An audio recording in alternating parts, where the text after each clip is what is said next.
Multiply कैसे करते हैं।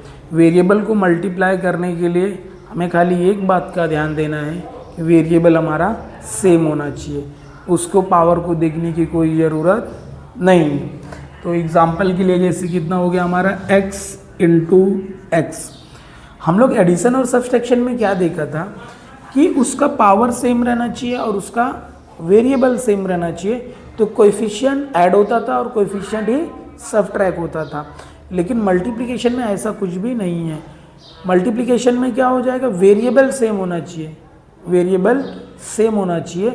मल्टीप्लाई के समय क्या हो जाएगा, कोएफिशिएंट का मल्टीप्लाई होएगा और पावर ऐड हो जाएगा, थोड़ा हमारा काम इसमें बढ़ जाता है। तो देखिए इसका क्या हो गया, इसका कोएफिशिएंट कितना 1, इसका कोएफिशिएंट कितना 1, 1 का टेबल 1 टाइम पढ़ेंगे तो कितना हो जाएगा 1, 1 लिखते नहीं है, ये कितना हो जाएगा x। इसका पावर 1, इसका पावर 1 कितना हो जाएगा, दोनों को ऐड कर देंगे तो कितना हो जाएगा x रेस टू 2, मतलब x का पावर 2। जैसे कितना हो जाएगा हमारा 2y race to 3 into Y. अब देखेंगे हम लोग इसमें क्या हो जाएगा, इसका कोएफिशिएंट कितना है 2, इसका कोएफिशिएंट कितना है 1, तो 2 1 जा 2y। इसका पावर कितना है 3, इसका पावर कितना है 1, तो ये कितना हो जाएगा आपका 4। तो मतलब हमारा जो मल्टीप्लिकेशन होता है, मल्टीप्लिकेशन में हम लोग वेरिएबल सेम रहना चाहिए और पावर डिफरेंट रहेगा, कोएफिशिएंट डिफरेंट रहेगा तो कोई मैटर नहीं करता। जैसे एग्जांपल लेते हैं हम लोग 2x race to 3 into Y. अब ये कंडीशन में क्या हो रहा है कि यहाँ पर वेरिएबल अलग हैं, तो पावर का हम लोग का और कोएफिशिएंट का कुछ भी हो सकता नहीं है। फ़र्क इतना करेंगे, ये मल्टीप्लाई जब हो जाएगा 2x race to 3 into Y, ये ऐसे ही लिखेंगे। इसका मीनिंग है बीच में कुछ भी नहीं है, तो इसका मीनिंग है इंटू, तो हम लोग ये इंटू को क्या करते हैं इधर से हटा देते, बस ऐसे डायरेक्ट लिख देते हैं। अब ये वाले कंडीशन में देखिए, आगे वाले कंडीशन में 5y raise to 3 into 4y raise to 3। अब ये कंडीशन में क्या हो गया, देखो वेरिएबल सेम हो गया, कोएफिशिएंट भी सेम हो गया, उससे मतलब नहीं है।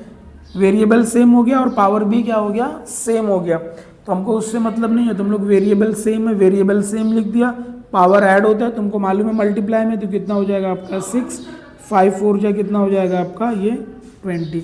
इस तरीके से हमारा होता है। जैसे कितना हो जाएगा हमारा 3x raise to 4 into 4x raise to 5। अब ये वाले कंडीशन में क्या हो जाएगा, देखो वेरिएबल सेम, हमने वेरिएबल सेम ढूंढना है, खाली वेरिएबल सेम है, मल्टीप्लाई हो रहा है, तो क्या हो जाएगा ये x, पावर ऐड हो जाएगा तो कितना हो जाएगा आपका 9, 3 4 जा कितना हो गया आपका 12। इस तरीके से हमारा होने वाला है। जैसे कितना हो गया हमारा ये x इंटू एक्स, इस तरीके से आ गया कोई नंबर, तो हमने क्या करना है, देखो सारा वेरिएबल क्या है सेम है और सबके बीच में क्या आपका मल्टीप्लाई का सिंबल है, तो हम लोग क्या करेंगे, सब में कोएफिशिएंट 1 1 है, तो 1 का मल्टीप्लाई से करेंगे 1 से तो 1 ही आ जाएगा, 1 का मल्टीप्लाई 1 से करेंगे तो 1 आ जाएगा, 1 से मल्टीप्लाई 1 का करेंगे तो कितना हो जाएगा 1 आ जाएगा। तो 1 हम लोग लिखेंगे नहीं, 1 हम लोग ऐसे लिख देंगे x, इसका पावर 1, इसका पावर 1, इसका पावर 1, तो कितना हो जाएगा ये x रेस टू 3।